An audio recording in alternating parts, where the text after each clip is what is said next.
This is the Value Investor Podcast with Tracy Reinick. All things value, all the time. Welcome back, value investors. So this week we're going to check in on Berkshire Hathaway and see what was going on with their trading moves for the second quarter. Now, the second quarter, remember, that was through the end of June. I know that seems like forever ago, as we're recording this now in September of 2021.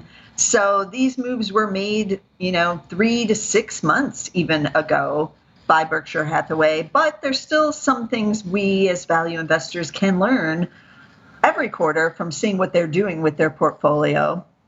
Now, first, a reminder is we don't always know if the positions were taken by Buffett himself or his two lieutenants.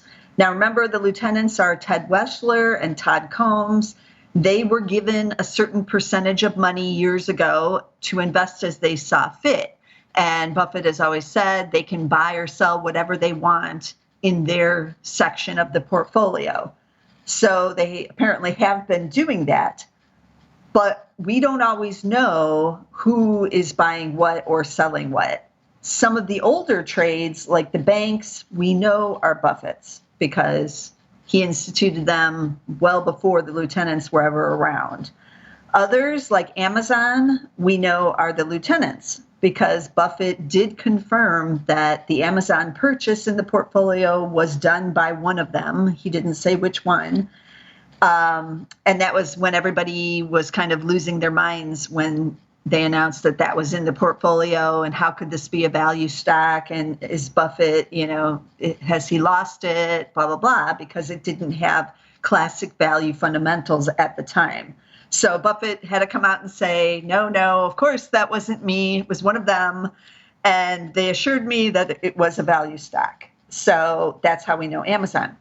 But he's never talked about some of the other stocks in the portfolio. So that kind of gives us some clues too. So he's never really talked much about RH, which is in the portfolio, formerly known as Restoration Hardware, ticker RH. So I kind of assume because he's never talked about it, that that was a lieutenant who bought that position as well. And remember, Buffett does like to talk about the stocks that he personally has bought in the portfolio, because usually that means he's gotten some kind of deal on it, or it's really cheap, or he just loves the business. So he does like to gab about the stocks that are in the portfolio and owned by Berkshire Hathaway, actually. So the fact that he hasn't said anything really about RH indicates it was a lieutenant. But what about some of the other stocks like Chevron? So ticker CVX is Chevron. And if you recall, the portfolio bought a big stake in Chevron in the fourth quarter of 2020. Now, that was really good timing because the vaccination was announced by Pfizer that it worked in November of 2020. The energy market started to rebound on the hopes of an economic recovery. And so the energy stocks started to follow immediately thereafter. So energy has been one of the best performers of 2021 as a result. So the Chevron pick seemed like that was good timing. But Berkshire has now sold some of those shares in both the first quarter and now again in the second quarter. So Chevron is up 14.9% year to date, and it does pay that juicy dividend, however, yielding 5.5%. But that is still underperforming the S&P 500, which is up about 21%, even without its dividend included. So could it be that Berkshire was trading this position? It appears like it was, right? I mean, this is classic kind of trading behavior. Do I blame them after the results of energy as a group over the last 13 years? It's been pretty awful. So no, I don't blame them for market timing this. So they knew it was on sale. The vaccine is announced. They bought this big position. It has rallied, and now they're taking off a lot of their profit. But if I was really going to trade in the energy stocks, I don't think Chevron would be the one I would buy to trade, to do like a quicker trade like that. I wouldn't be buying any of the big oils. And what are those? Those are like Chevron, Exxon, any of the ones that have like refining or chemicals along with the exploration and the drilling. They might own service stations. That's all, the big integrated oil companies, because those don't tend to rebound as much as just the pure play E&Ps, as I call them, exploration and production companies. Those are just the drillers. So if I was going to buy one of the energies just to trade it quickly like that, I would have bought Pioneer Natural Resources, ticker PXD, or Diamondback, which is FANG, F-A-N-G. They're both big caps. So someone like Berkshire that has to buy the big caps could buy a position in either one of those and not really move the market per se, like it would if they were trying to buy one of the smaller guys. So I don't really understand the Chevron trade, but they did sell a little bit more of it. They still have a position. So they're basically taking, just a percentage off. And they're kind of hedging their bets there, it looked like. But this is really just a trade. It's not really an investment. Okay, so moving on. They also sold off some General Motors in the second quarter. They sold some in the fourth quarter and some in the first quarter. So this is the third quarter in a row they've sold off some shares of GM, ticker GM. And this is an older position. So I'm assuming that this is Warren Buffett because it was initiated in 2012. The company at the time was down in its luck following the Great Recession. It has kind of the characteristics of a Buffett type of company. And he definitely got the shares cheap and on sale back in 2012. So it looks like he's just kind of cashing in on some of these gains because the shares have rebounded nicely with the announcement that they're going heavily in on electric vehicles. Shares have pulled back, however, here in 2021 because of the shortage in like the semiconductors, and they're having to halt production of, auto production. So that's hitting the shares a bit here, but still Berkshire has sold 3 quarters in a row now with some of those. They've also sold out of some of their pharmaceutical shares in the second quarter. Those have also had a big rally since the pandemic. So looks kind of like they're just kind of cashing in on some profits on those shares too. But one of them also kind of intrigues me more than some of the others, and that was the purchase and now the sale of some of the shares of AbbVie, ticker ABBV. Now, remember, AbbVie is a big drug pharmaceutical company that now owns Botox.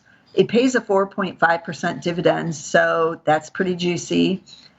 So they bought some shares in the third quarter of 2020 for the first time. It was only trading at 8 times forward earnings. And I've owned AbbVie in the value investor portfolio at Zacks since 2019. So I knew it was cheap and was kind of surprised that Berkshire wasn't like snooping around in there. And then they did buy some in 2020. So it was like, hooray, they're buying some because it is cheap and it had that nice dividend. But now they've sold some of it. And so this is intriguing, like the Chevron position. So the shares have really rebounded since they bought it. Over the past year, they're up 31% before the recent news about the industry-wide warning on the arthritis drugs. AbbVie does have one of them. So the shares got hit over 10% recently on that news. So now over the last year, the shares are only up 18%. Obviously, Berkshire sold some of theirs before any of this happened. But as I said, I own AbbVie in the value investor portfolio, and I also own it in my own personal portfolio now. And I consider this to be a buying opportunity, not a selling opportunity. The shares are still cheap, trading at 8.8 times forward. The dividend yield, because the shares have sold off about 10% here, is now 4.6%. I consider this one to be somewhat of a long-term type hold because it's still dirt cheap. They have some other good drugs in the pipeline.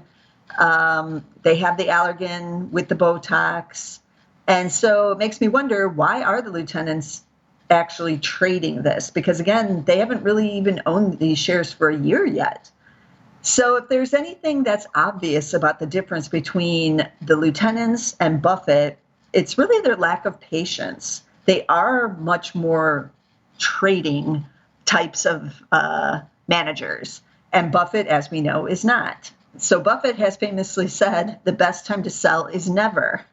So it goes against his views to buy AbbVie, trading at 8 times, and then literally 3 quarters later start selling some of it, unless there was something that dramatically changed at the company, which is not the case here. Now, again, as a reminder, remember the lieutenants were given a certain set amount of money in the portfolio. So my theory is that if they want to add other positions, and if they're currently 100% allocated with their part of the cash, then that means they have to sell some of their positions in order to raise cash if they want some cash on hand to redeploy into other things. So that's kind of what I think is happening with some of these, with Chevron, even with AbbVie. They have some nice gains. They're selling some of the position, but not all of it, to free up some cash so that they can make some other additions and things, especially if we get a bigger correction here. They'll have some cash on hand. So where did Berkshire buy in the quarter? Because it did actually buy some things. So I'm going to circle back around to RH, which I mentioned at the beginning of this podcast. So RH was originally added to the portfolio in the third quarter of 2019, so pre-pandemic. This year, they've added, again, some smaller positions in both the first quarter and now again in the second quarter. And this means that their position in RH has grown, but RH is not a very large company. So they're now one of the largest shareholders of RH, and they own 8.5% of the company. So I've said before, Berkshire will not go above 10% because there's extra reporting requirements with the SEC once you go above that 10%. Now there is with the 5% position too, but with 10%, you literally are filing the F4 filings within 48 hours. Like they're not going to allow them to bypass that requirement. So they're at 8.5. And so they have a little bit of leeway in there. They could add maybe another 1% or so, but pretty much probably not adding much more to RH, but still a bullish call that they're adding to it. Now, their PE has expanded since they originally bought in 2019. It's now trading at 29 times. Earnings are coming even just this week as I'm recording this in early September 2021. So we'll see what else they have to say. But it's still liked by one of the lieutenants because we know pretty much it's not Buffett who's buying that one. So they did add to RH, ticker RH.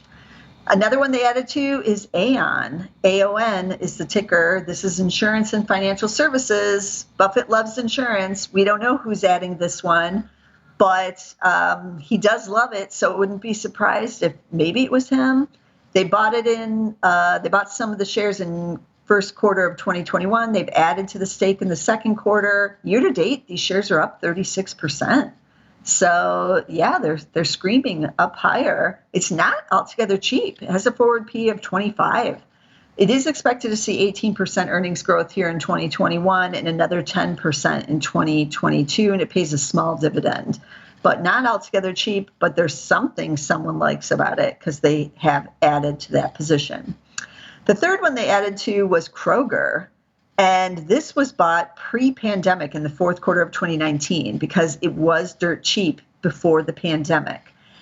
Then they bought more in the first quarter of this year and the second quarter of this year now again. And now they own an 8.3% stake in the company.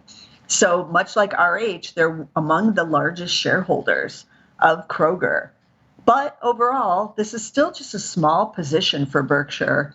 It's just 0.8% of the entire portfolio. So it's just $2.367 billion position. And that ranks it as 15th in the portfolio. By comparison, Apple is still the largest position at 40%, still up there at 40% of the entire Berkshire portfolio. And it's now worth $121.5 billion. So, this is an interesting position. They still like it. It's still really a slow grower, but still fairly cheap, not as cheap as when he first bought it in the fourth quarter of 2019, but it's trading at 15 times, does pay a dividend yielding 1.8%. Earnings, however, are expected to be down 11% this year because, of course, we all were just shopping at the grocery stores like mad people last year, and then rebounding a little bit into fiscal 2023, up 2%. Not much sales growth, but that's what happens with supermarkets. A lot of it's about the margins, and there is some food inflation and labor cost inflation right now. So I'm a little iffy on some of the Kroger action right now, but Berkshire is not, at least through the second quarter. So that one that they added to is Kroger, ticker KR. And then there was a new position that kind of popped up, and I was wondering, like, what's this? I've never even heard of this company. So the fourth one that showed up in the portfolio is called Organon. OGN is the ticker. And I had to look it up because I never heard of it. And it turns out it was a spinoff from Merck, which Berkshire owns. So that's how they got it. They spun it off in June. And so Berkshire got a stake worth $46 million. Now that's just 0.02% of the entire Berkshire portfolio. They're holding them, as far as we know, for now, but we'll see going forward. And I thought, this must be the smallest position in the portfolio. It's only 46 million.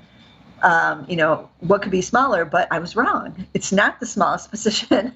Procter & Gamble is among one of the smallest positions. That's just 0.01% of the portfolio, ticker PG. And then there's a couple other ones. Mondelez is small. MDLZ is the ticker. That's also 0.01. And Wells Fargo, remember that one? That's only worth $30 million now because they've sold off almost everything. And I'm kind of intrigued about why they're keeping a 0.01% position in Wells Fargo at this point. They used to own like 3 to 5% or something in the portfolio was Wells Fargo. Now they're down to almost nothing, but why not just get out altogether? So these are some questions I have. Same with Procter & Gamble and even Mondelez. Why keep, a stake under 50 million on any of these three? It shows you don't really have much conviction in the names. And so why not get out altogether? It's not moving your portfolio in any manner, neither up or down. But that seems kind of just dead money to me, that they're holding these super small positions. So we'll see what happens with Organon, whether or not they're just going to hold on to that for a while or not. Over the last 3 months, those shares are up 4.4%. So it has managed to see a little bit of gains. But that's an intriguing new addition to the Berkshire portfolio. So in conclusion, what has happened in the Berkshire portfolio in the second quarter? Not much. There were some sales. There is some trading going on, which I do find to be intriguing. They've added to a few positions, but haven't really changed the tone or direction of the portfolio in any meaningful way. It does appear that they're cashing in on some of the profits to raise some cash. That's just my theory. I have no other insider information to know whether or not that is true, but the trading-like activity would lead me to believe that that is what's happening. So are they getting ready for some kind of market correction?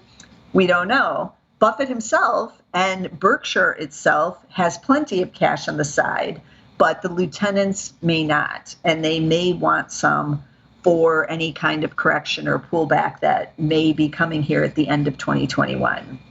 So as I mentioned, RH is reporting earnings this week, expected to be another solid report. But RH is such a small portion of the overall Berkshire portfolio. It's listed at number 23 in size in the portfolio. So it's not really going to have that big of an impact again, even though it's been a good purchase for Berkshire since they've gotten in. The AbbVie position actually is still even larger in the portfolio at number 17. So the AbbVie position, again, is worth $2.3 billion. The RH position is just worth $1.2 billion because RH is a much smaller company. So a lesson for the rest of us, maybe, with some of what's been going on in the portfolio is maybe to add to some of positions that you think still has value, and maybe to have some cash on hand to deploy if there is a pullback, a sell-off, a correction, whatever you want to call it, all of the above, so that you do have what Benjamin Graham always has called that margin of safety. And cash is always king. So when there are deals out there on a correction, when everyone else is panicking, you may not panic, and you've got that cash on the sidelines so you can dive in and get some deals. So keep that in mind. And we're going to, soon enough get the third quarter trades, and that should be intriguing from Berkshire as well. But it's always good to check in on Warren and the team over there to see what they're doing with their own portfolio, because it gives us some insights into our own behavior and what we should be looking for in value stocks as well. So let me recap some of the stock tickers again we talked about. So RH, one of the few kind of high growth names that Berkshire does own in its portfolio. I own it in my own portfolio as well. So RH is one of the few it was adding to, which is ticker RH. Chevron, ticker CVX. They were selling some of that, but not all. I mentioned a few of the E&Ps you might want to take a look at if you want to trade the energy shares. Pioneer is PXD. Diamondback is FANG, FANG. We talked about General Motors. That's had a pullback already, but they've been selling some of those shares. GM is the ticker. AbbVie, another one that they're selling, even though they just bought in last year, ticker ABBV. I also own it in my own personal portfolio. Aon, they've been buying some of that one. AON on the insurance side. Kroger, they're still liking that one. They bought some more in the second quarter. KR is the ticker. And then they have this spinoff from Merck, Organon.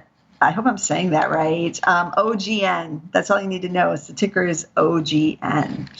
Okay, so we'll have more value stocks as we go along here every week in 2021. And I am going to return back to Benjamin Graham and what he says to look out for in a few of his key chapters in The Intelligent Investor. I feel like we may need that going here into the second half of this year because everybody's expecting some kind of pullback, and Graham loved the pullbacks. So I'm going to be diving into that. So you don't want to miss a single episode. Get us all on Apple Podcasts. You can get all of our podcasts on Spotify. We're also on Amazon Music. You can get us with the Zacks Market Edge on SoundCloud, but be sure to get us somewhere. And I'll see you next week with some more value stocks. This material is being provided for informational purposes only, and nothing herein constitutes investment, legal, accounting, or tax advice, or a recommendation to buy, sell, or hold a security. Do not act or rely upon the information and advice given in this podcast without seeking the services of competent and professional legal, tax, or accounting counsel. Publication and distribution of this podcast is not intended to create, and the information contained herein does not constitute an attorney-client relationship. No recommendation or advice is being given as to whether any investment or strategy is suitable for a particular investor. It should not be assumed that any investments in securities, companies, sectors, or markets identified and described were or will be profitable. All information is current as of the date herein and is subject to change without notice. Any views or opinions expressed may not reflect those of Zacks Investment Research as a whole.